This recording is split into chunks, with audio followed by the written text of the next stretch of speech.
I often go tide pooling, and while you won't find cash, you might find all sorts of odd and strange things. Like these mysterious, translucent deep-sea creatures, toothy flying fish, and fierce hammerhead sharks and spiny sharks. Of course, besides delights, there are also strange shocks to be had.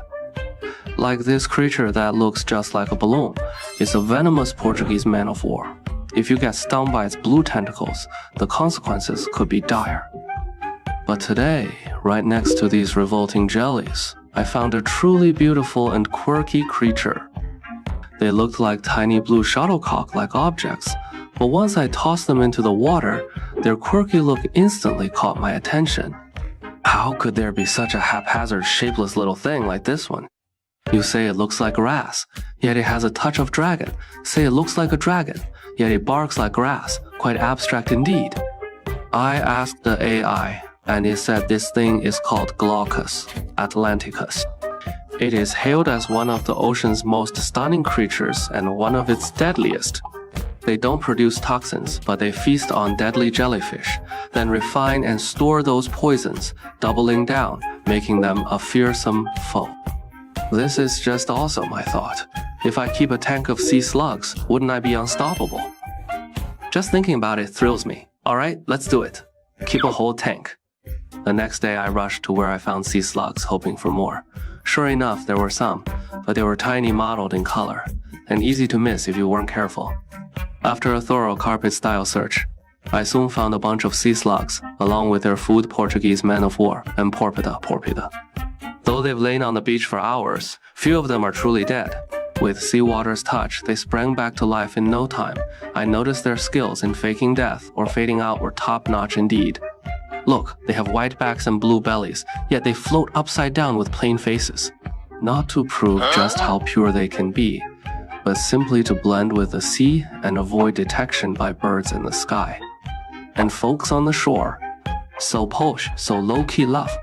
And I soon noticed that when I put them with various deadly jellies, they sparked a fierce chemical reaction straight away. No one could tell who reached out first, the sea slug's tentacles and the jellyfish. She's just latched onto each other. I don't think they came just for fun, based on my observations. This was pure survival. Such a gripping plot deserves a top-notch screen to watch on. Those larger sea slugs were already chomping jellyfish, like hungrily devoured pies. But the less toxic porpita wasn't tasty enough. They preferred gnawing on those sticky, deadly Portuguese man-of-war jellyfish. But jellyfish aren't defenseless. Sometimes they even prey on sea slugs, though such cases are rare due to the sea slugs' overwhelming numbers. What surprised me was how these sluggish, barely moving sea slugs became so fierce and energetic when feasting. Once stuck to them, jellyfish find it hard to break free. They act like relentless leeches, clinging to jellyfish and gnawing at all their tissues with zeal. Though you can't see their tiny mouths, one thing is clear: this is a foodie's mouth. Because when they get hungry, they even gnaw on kin though. I can't tell if they're eating each other or just each other. I mean, this posture kinda looks like licking too. Anyway, we're a proper animal channel. But raising sea slugs proved far harder than I expected. At first, I kept them in these small glass containers, since the largest ones were just 2 centimeters long and took up little space. But within just a day, I noticed something wrong, as they suddenly lost their swimming abilities entirely.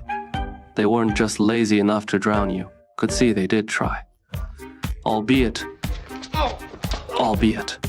so that these sea slugs wouldn't all drown and die, I had to switch them to a slightly larger, shallower tank. I fed them some of their favorite Portuguese man-o-war.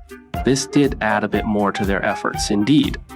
Watching them zero in on food and chow down joyfully, I thought this might just work. Anyone who owns pets knows that once a pet is willing to eat, that endeavor is about 99% successful already. But this rule seems not to hold for sea slugs here.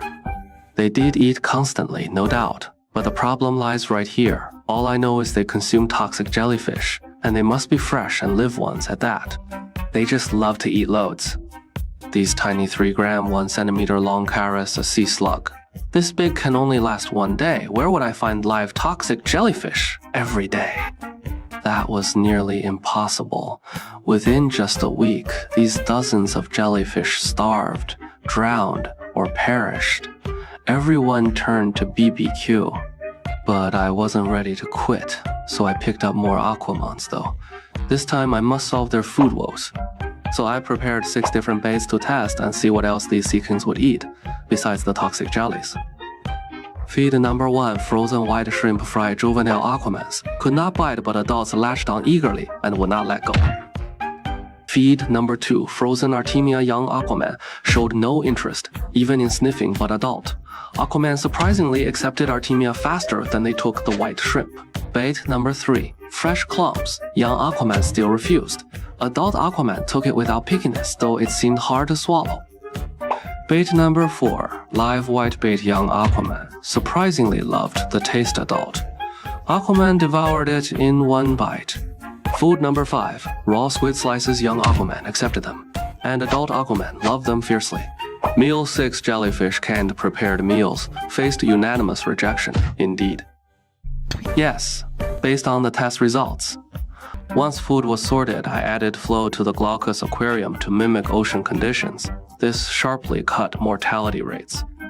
They rarely drown now. The food options are much more varied. Artemia and whitebait are used when jellyfish aren't available. For adult aquamans, while it's not as fun as being poisoned, at least they can eat their fill, which is quite acceptable. To my surprise, I only realized today that dried squid can now be part of their diet. Watching a tank of toxins fight over snacks is thrilling, I promise. Try it.